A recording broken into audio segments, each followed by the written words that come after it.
Bismillahirrahmanirrahim. Assalamualaikum warahmatullahi wabarakatuh. A'udzubillahi minasyaitonirrajim. Bismillahirrahmanirrahim. Innal hamdalillahi nahmaduhu wa nasta'inuhu wa nastaghfiruh wa na'udzu billahi min syururi anfusina wa min sayyiati a'malina may yahdihillahu fala mudhillalah wa may yudlilhu fala hadiyalah. Asyhadu an la ilaha illallah wahdahu la syarikalah wa asyhadu anna Muhammadan abduhu wa rasuluhu la nabiyya ba'dah, amma ba'du. Kepada Bapak Lukman Hakiki MH selaku dosen pengampu mata kuliah Hadis Ahwal Syakhsiyah yang saya hormati, serta teman-teman semua yang saya banggakan. Perkenalkan, nama saya Ahmad Nafis Setiawan, NIM 1120096, akan menyampaikan sedikit materi mengenai macam-macam dan batasan mahar menurut ulama. Yang pertama, macam-macam mahar. Ulama fikih sepakat bahwa mahar itu ada dua macam, yaitu mahar musamma dan mahar misil atau mahar yang sepadan. Yang pertama yaitu mahar musamma. Mahar musamma yaitu mahar yang sudah disebutkan atau dijanjikan kadar dan besarnya ketika akad nikah, atau mahar yang dinyatakan kadarnya pada waktu akad nikah.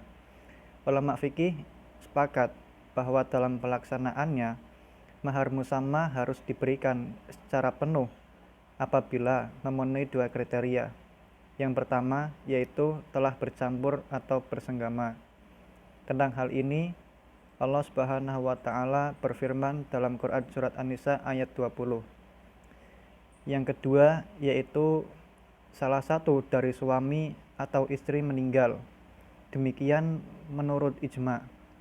Mahar musamma juga wajib dibayarkan seluruhnya apabila suami telah bercampur dengan istri dan ternyata nikahnya rusak dengan sebab-sebab tertentu, seperti ternyata istrinya mahram sendiri atau dikira perawan tetapi ternyata sudah janda, atau hamil dan bekas suami lama.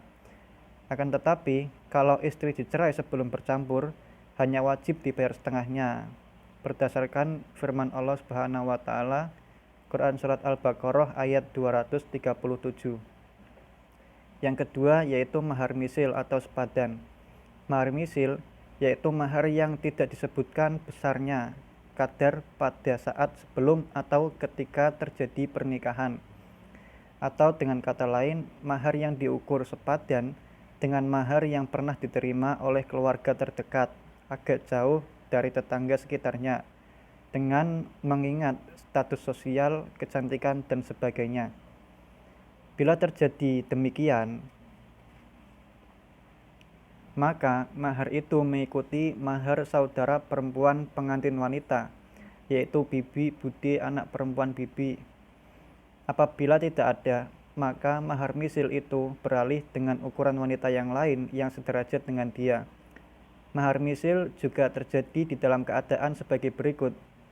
Yang pertama yaitu apabila tidak disebutkan kadar mahar dan besarnya ketika berlangsung akad nikah. Kemudian suami telah bercampur dengan istri atau meninggal sebelum bercampur.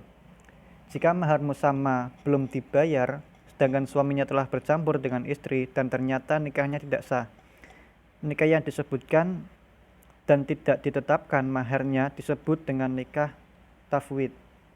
Hal ini menurut jumhur ulama dibolehkan. Lanjut yang materi yang kedua yaitu batasan mahar menurut ulama.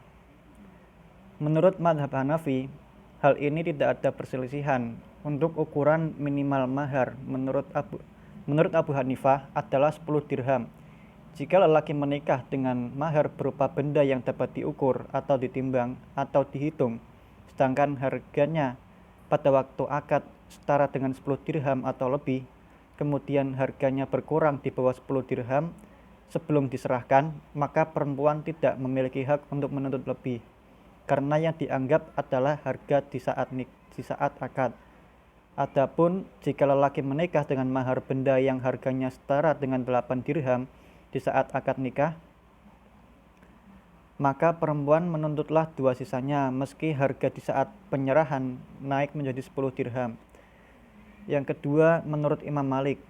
Imam Malik berpendapat bahwa batas minimalnya mahar adalah 3 dirham.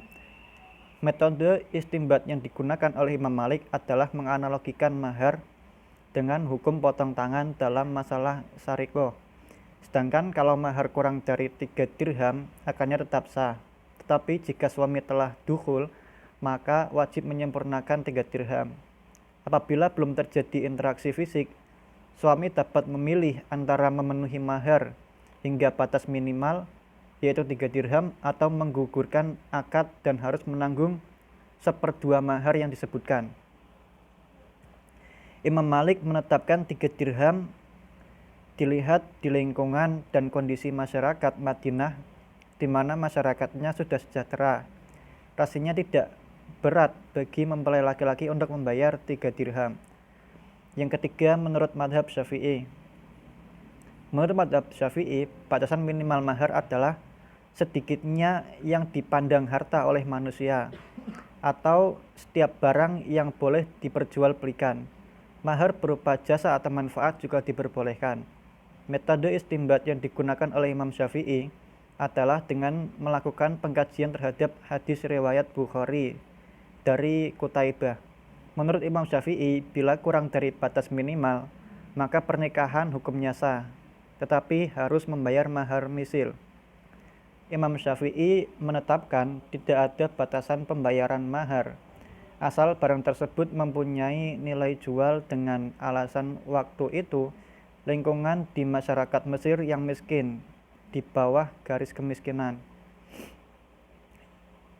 Yang keempat, madhab Hambali. Imam Hambali berpendapat bahwa tidak ada batas minimal dalam mahar. Pendapat dari Imam Syafi'i yang tidak menjadikan mahar sebagai rukun perkawinan, akan tetapi sebagai syarat sah saja. Sedangkan Imam Hambali dan yang lainnya seperti Imam Maliki menjadikan kedudukan mahar sebagai rukun dalam perkawinan. Sekian yang dapat saya sampaikan, kurang lebihnya mohon maaf apabila ada kekurangan. Billahi taufiq wal hidayah. Wassalamualaikum warahmatullahi wabarakatuh.